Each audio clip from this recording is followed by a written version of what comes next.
We all love football. That's why you clicked on this video. You're a football fan. And as football fans, what we love more than anything else is seeing a homegrown player, one of our own, break through into the first team and start ripping it up. Isn't it depressing then that the new reality in football, and certainly in English football, is quite the opposite of this, with clubs immediately looking at their homegrown talent as bags of cash that happen to be wearing football kits? This video is about why clubs are rushing to sell their youth players, why that's a problem, and how we might be able to fix it. Let's get into it. So, sorry, what exactly is going on? What was I just going on about in the intro then? Well, for those of you unaware, and I'm sure lots of you are very aware and very fed up, currently, clubs in the English Football League system are being incentivized to sell their youth players. The very players fans most want to see playing for their team. This is because, as is well documented, FFP, the financial regulations for all clubs in UEFA competitions, and PSR, English football's own financial regulation, are together imposing fairly strict rules on the spending and loss-making of football clubs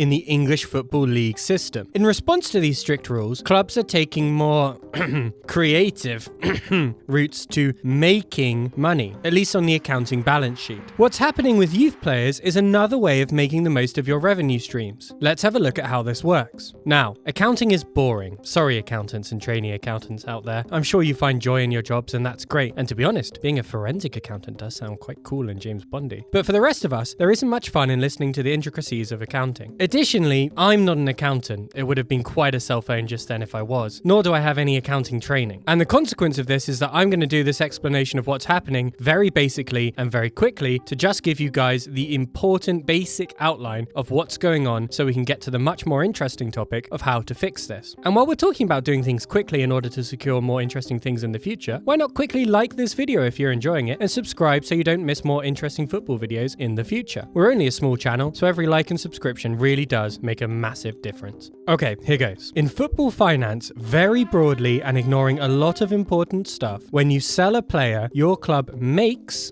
in terms of accounting, whatever you sell that player for minus whatever it cost your club to buy that player in the first place. So, here's an example. Liverpool sold Torres to Chelsea for 50 million, but because they signed him for 20 million, that counts as making only 30 million. Simple, right? This incentivizes clubs to sign players for very little and sell them for a lot, like in all businesses. Now, what's the smallest amount of money you can sign a player for? Well, zero, right? And you know who clubs pay zero for? Again, simplifying. That's right, they're youth players. This means that when you sell a youth player, it is all profit. It is pure profit. That's the phrase you've all heard. To return to our previous example, if Fernando Torres was a Liverpool youth product called Franklin Taylor, his sale to Chelsea for 50 million would mean that Liverpool make 50 million, a 20 million increase compared to when they sold Fernando Torres. Selling youth players then is all pure profit. And that matters, even to the super rich clubs. These days, the sheer amount of money in football, especially in the English game, means not only do you need owners who are absurdly rich and willing to spend that money on the football club, you also need to be absurdly rich and willing to spend that money on the football club within FFP and PSR rules. The extra 20 million that Liverpool are getting by selling Franklin and not Fernando could be very, very significant if FFP or PSR are seriously restricting their spending. The difference between what 30 million gets you versus what 50 million gets you in today's market is a pretty significant one. Again, here I'm simplifying massively. There's lots of other stuff like wages and contracts to consider, but what I'm telling you right now is what's important right now. So clubs are incentivized to sell youth players because they represent pure profit in terms of accountancy. They are, to corrupt a common phrase, more buck for your bang. That kind of works, right? And the thing with youth players is, there's bloody loads of them. So there are plenty of opportunities to sell players for pure profit. After all, selling a youth player for 20 million is the same as selling a different player for 70 million if you originally signed the player for 50 million. One final point to mention here is that in the English Football League system at least, there is no lack of market for players who've come through English football system academies. These players all help clubs reach registration quotas that require a certain amount of players trained in the UK from a young age. And consequently, there is basically always a market for such players.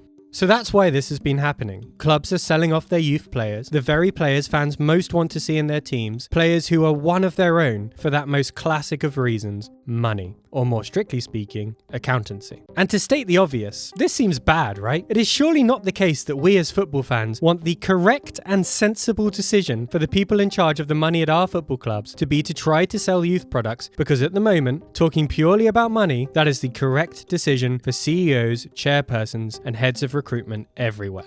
Club football is fast accelerating away from what it used to be. The money and increased global appeal of the game means the days of all local players playing for the pride of the community are fast fading. You might think this is a good or bad thing. I can see the argument either way, but it is nevertheless pretty bad, regardless of your opinion about everything else in modern football, that not only is it extremely rare to see a youth player, players in some sense connected with the club and its community, establish themselves in their club's first team, it is now incentivized to chuck any and all youth players out of the door the moment you think someone will offer you money for them. Youth players represent one of the few genuine links back to a community, to the city, town or village that club exists to represent. The idea that this player went to the same school as you, or maybe you know his brother or sister, or you're sure that you've seen them a few times in the big Tesco's near the train station, is fantastic. This is surely what we want our football clubs to be, as representations of the society and community in which we live, work and study. Incentivizing selling off yet another piece of this ideal in youth players is a miserable state of affairs. You might reasonably be saying right now, this seems bad, but how can we fix it? How can we get to a point where what all football fans want, homegrown players coming through and staying with the club, is also what the money men, and it is usually men in fairness, actually want? Well, let's do what we do best here at Theorising Football and theorise about some solutions. I'll list a few possible solutions and discuss both their feasibility and their desirability, but I am under no illusion that these are the only solutions, so if you have your own, stick it in the comments and we'll talk about it all down there. Just quickly before we explore these solutions, it's important here to note both 1, I'm not an accountant, and 2, we are operating purely hypothetically here. All these proposals would actually have to be operationalised by proper money people who would doubtless spot some problems I have not. Nevertheless, let's look at some solutions. One solution, the most brutal and basic, is to remove PSR and/or FFP entirely. Doing so would mean the end of clubs worrying about their accounting, if not their spending, and thus clubs wouldn't have to worry about the accounting incentive of selling youth players. Now, in terms of desirability, the appeal or lack thereof of PSR and FFP is a big, beastly subject that will doubtless form the topic of another video on this channel. Let me know down below if you'd like to see that. So I'm not going to take too strong of a stand now, except to say that if it was removed instantly, it would probably cause a lot of chaos with clubs scrambling to get to terms with this brave new world. And doubtless a fair few legal challenges from clubs who've suffered under FFP or PSR or who might yet suffer. However, most obviously, in terms of feasibility, the complete removal of FFP or PSR seems to be impossible. You simply can't put the genie back in the bottle now. English football, and European football to a lesser extent, is now predicated on staying within the remit of these accounting and spending rules. To ditch that completely now is impossible.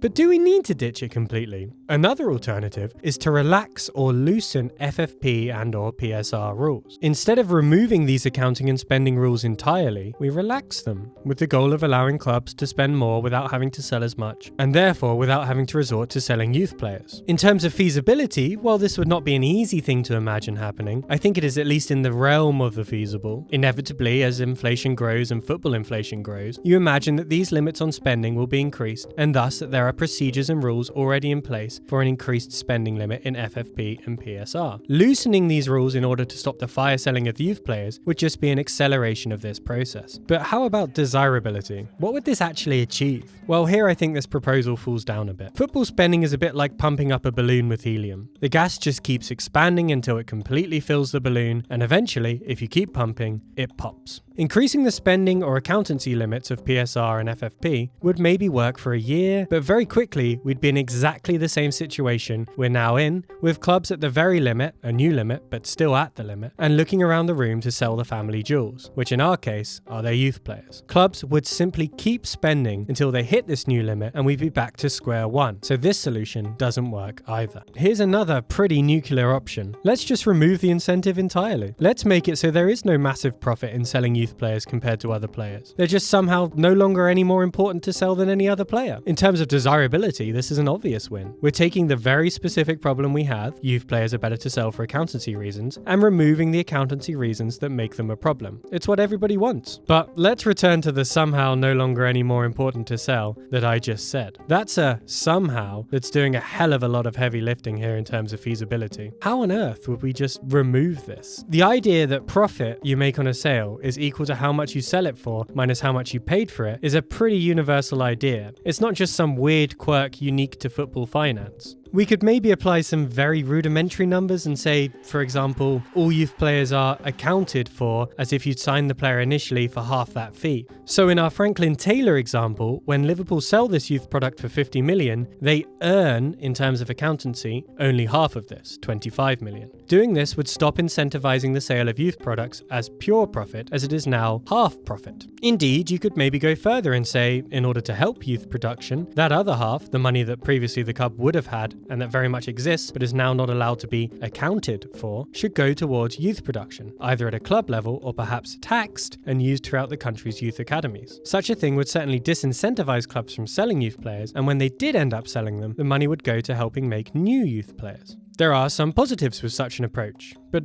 obviously there are some significant negatives, or just bits that need justifying. First, why say the youth player cost half? Why not pick another number, 10%, 70%, 60%? What's the justification for picking any specific number here? And on the topic of justification, how on earth do we justify such a thing? Yes, like I say, we can offer some nice words about how it would help youth products and how it would help train youth products. But clubs will quite rightly turn around and say, hey, we trained this guy from the age of 8. We deserve to keep all the proceeds of the sodding sale. And you'd be hard pressed to say they didn't have a point there. Consequently, while this suggestion is not without some merit, it seems to come with a significant number of justificatory problems, and it thus seems fairly unfeasible to completely remove the accounting incentive for selling youth players. So here's one final suggestion. We allow the current pure profit incentive to exist, but we chuck in a new incentive to compete with it, an incentive to keep youth players. Such an incentive would have to go beyond the sort of incentive that we as fans have, that we want to see players from our community represent our club, and instead, this new incentive will have to speak to the people in charge of money at our clubs. So here's a couple of suggestions. The first, cold, hard cash. We pay clubs a fee for having a certain number of youth players in their squads, or for fielding X amount of youth players in their first 11, or for reaching Y amount of minutes for their youth players over a season. If the money was right, this would be enough to make even the top clubs rethink selling of a youth product, and would incentivize them not just to keep a youth player, but, if we're talking about paying them for the minutes played, to actually play their youth players, which of course is the ultimate want of us, the fans. The money would be collected however you wish, / however you think you could justify, be that Premier League handing out this money from their vast reserves, the English or other United Kingdom FAs handing out money given it's their youth players that are being trained, or some sort of tax on all clubs. Such a scheme is, I think, fairly desirable. It would allow clubs the flexibility of selling youth players if they really wanted to, or really needed to, so we get none of the problems associated with the earlier suggestions, but it does provide the clubs with significant reasons to keep youth players in a way that appeals to those in charge of the money and to those of us desperate to see youth players get into the first team. But, as with all schemes that involve giving out money in some sense, the question is actually one of feasibility. Where is this money coming from? In reality, the FAs probably don't have enough money to contribute such funds that they would make a championship club reconsider a sale of their youth product, let alone a Premier League or Champions League club. And the entities that do have that money, I'm thinking here of the Premier League and the clubs themselves, are really not incentivized to start giving out this money so that more youth players are played. The Premier League thrives on having the best players, and those come from all around the world, not just from the youth academies of the English Football League system. Clubs, of course, are very happy to make sure their own youth academies are top-notch, but what's the incentive to contribute to a tax that would end up improving their opponents' youth academies as well? Consequently, in terms of feasibility, sadly, this proposal seems doomed, unless clubs or the Premier League themselves are forced into something like this by an even higher governmental power. Anyway, a different version of an incentive, and the last possible solution I'll consider in this video, involves registration rules. Now, calling this an incentive is a bit of a stretch of the term incentive, but I'm including it here for neatness in this video more than anything else, so give me a bit of grace here. The rough idea here is to alter squad registration rules to increase the amount of youth players a club is required to register for a season, or perhaps even for a matchday squad, in order to ensure youth players are of more value to a club. Rules like this already exist, in respect to the squad at least, but we'd just be bumping up the number of youth players actually required. Something like this is obviously very feasible. Squad limits and rules exist. This is just a tweak to increase the incentive for keeping youth players, even where they can be sold for a pure profit. Sure, we'd have to give clubs notice, but that seems very doable. Well, what about desirability? Would we actually want such a system? Well, it would certainly slow down the sale of youth players for sure, and in all likelihood force many of them into first teams and out onto the pitch, especially if we went with the registration version that required players in match squads. And again, this is what fans want. They want to see the youth players, one of their own, on the pitch. Of course, again, you'd have to justify this, but it seems fairly possible to do so. This isn't an absurdly radical change, doesn't require clubs having to go into their own pocket in any significant way. It does, however, have the problem of potentially disadvantaging English league system clubs if they make it to Europe if other European clubs don't have similarly strict registration rules. But then the Premier League has had a significant financial advantage over these clubs for years anyway, so who cares about evening the odds up a little? This is only a little bit of a joke, by the way. However, there is one thing I want to note that we should keep in mind when talking about desirability in this case and in all the other suggestions as well. This is that we don't actually want to incentivize keeping youth players too much. This is because not all youth players will come through at their original clubs, either for skill reasons, they simply aren't good enough to play for those clubs, or because other players simply already have those positions locked down. We shouldn't have a system that stops such players being sold elsewhere where they can play and flourish. Of course, such players can eventually leave on a free, but then there is no financial incentive for their original club to spend all that time and a little bit of money, let's be honest, in training them up in the first place. In sum then, there are a few possible solutions to this frustrating new pure profit problem in football, each with their own positives and negatives and schemes requiring justification. It's not clear which of these is definitively the best, perhaps it's a combination of them, or some other suggestion entirely. But what is clear is that the current system of clubs selling the players we, the fans, want most to see represent us in our communities, the homegrown, one of our own players, is one we should try to rid ourselves of as soon as feasibly possible. But what do you guys think? How do we solve a problem like this? Is it even a problem in the first place? Let me know down below in the comments. If you enjoyed the video, please do leave a like and subscribe. I really am just a small channel. Before the last video, I had 40 subscribers and was delighted that my most viewed video had just gotten over 500 views. I am so delighted that so many people watched the last video on the Club World Cup. Thanks so much if you are one of those people, and please do check it out if you didn't. You can expect a post-tournament assessment video as well. Thanks for watching, guys. Here's a couple of other videos for you to watch next, and I'll see you next time.